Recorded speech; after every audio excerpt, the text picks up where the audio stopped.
तो हम लोग कहते हैं कि ऊर्जा को न तो हम लोग उत्पन्न कर सकते हैं ना नष्ट कर सकते हैं। Energy neither be created nor be destroyed. केवल ऊर्जा को हम लोग एक रूप से दूसरे रूप में बदल सकते हैं। ऊर्जा कभी उत्पन्न नहीं होती।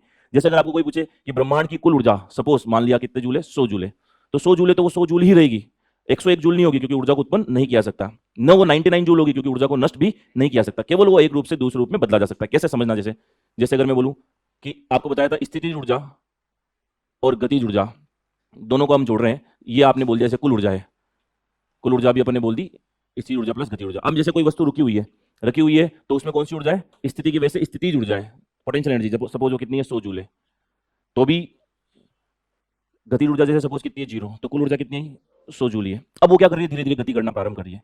धीरे धीरे गति करना प्रारंभ करेगी तो स्थिर ऊर्जा में क्या आएगी, कमी आएगी। जैसे स्थिति घट करके कितनी हो गई, सपोज 90।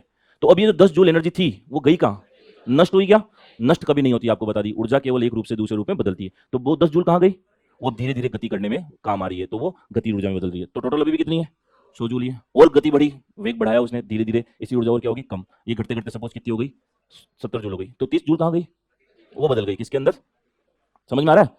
कुल ऊर्जा भी देख लो क्या चल रही है, 100 जूल चल रही है। तो कुल ऊर्जा हमेशा नियत रहती है।